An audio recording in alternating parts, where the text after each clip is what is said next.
Hi అండి అందరికీ.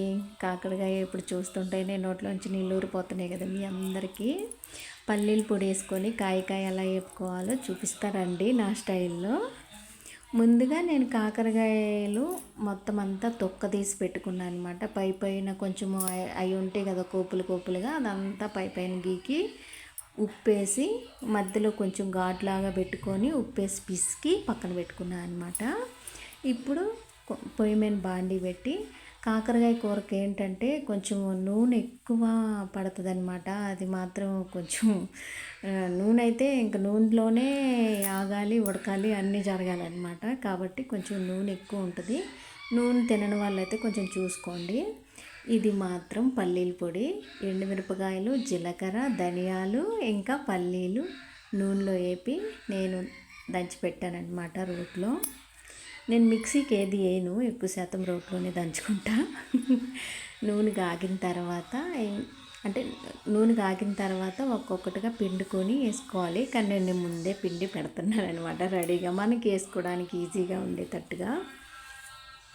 కొంచెం పెద్ద పొడుక్కాయలైనా సరే మధ్యలో కట్ చేసి వేసుకోవచ్చు, పర్లేదు, బాగానే ఉంటాయి. కాకపోతే ఇడిపోకుండా చూసుకోవాలన్నమాట మనం.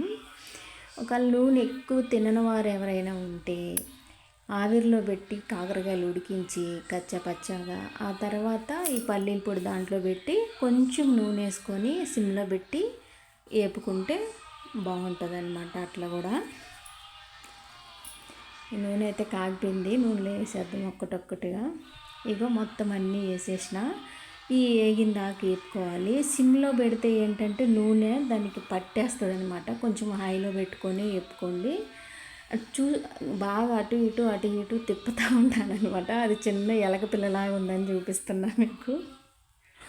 తిప్పుతూ ఉంటే ఏంటంటే లోపలికల్లా ఏగిపోతాయి. తిప్పకుండా అట్లా ఉంచినమంటే ఒక పక్క మొత్తం మాడిపోయినట్టుగా అయిపోతాయి. ఎందుకంటే మంట హైలో ఉంటుంది కదా, అందుకని మాడినట్టు అయిపోద్ది. అటు కాకుండా దగ్గరే ఉండి అటు ఇటు తిప్పుకుంటా వేపుకోవాలన్నమాట. నాకు కొంచెం అంటే ఎక్కువైనాయి బాండీలు, నేను కొన్ని పక్కకు పెట్టుకుని ఉంటే బాగుండేది. కాకపోతే మొత్తం వేసిన. దీంట్లో ఒకటి జాగ్రత్తగా చూసుకోండి, కాకరకాయ ఉప్పు వేసి పిసుకుతాం, ఇంకా పొడిలో కూడా ఉప్పు ఉంటుంది, కొంచెం చూసుకొని వేసుకోండి, లేకపోతే కసిమ అవుతుంది. ఇదిగో మొత్తం అంతా వేగిపోయి ఇలా వేపుకోవాలన్నమాట.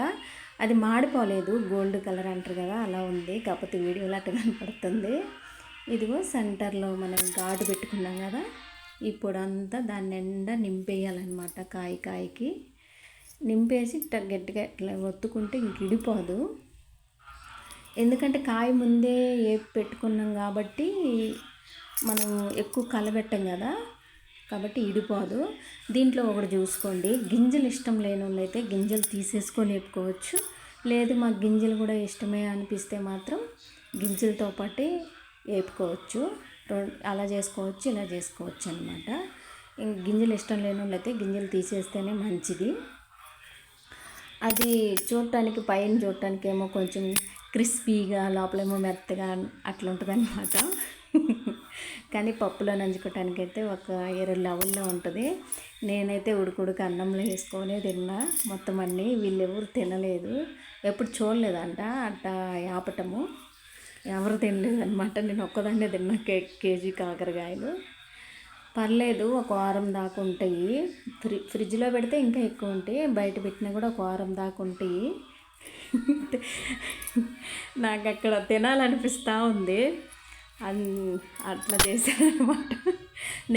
నోట్లో నీళ్ళు ఊరిపోతున్నాయి. పచ్చడి చూసినా కారం చూసినా మనం ఆగేదే లేదనమాట.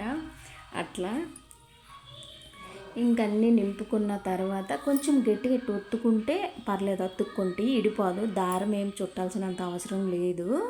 ఇంకొకటిగా ముందుగా మనం వేసి పెట్టినాం కదా బాండీలో నూనె, దాంట్లో చాలా మిగులుతుంది కాయలన్నీ వేగలేకి. అదంతా తీసి పక్కన పెట్టుకొని ఇంకొంచెం నూనె ఉంచుకొని ఇంక వేసుకోవాలన్నమాట. ఇంకా తాలింపు ఏం అవసరం లేదు. ఇంక ఎక్స్ట్రా మిగిలింది కూడా నేను వేసేసిన అందులో. ఇదిగో ఫైనల్గా ఎట్టొచ్చిందనమాట కర్రీ. ఏపేదంతా చూపిలేదు నేను. ఇలా వచ్చింది. నచ్చితే లైక్ చేయండి, మీరు ట్రై చేయండి ఒకసారి. బాయ్.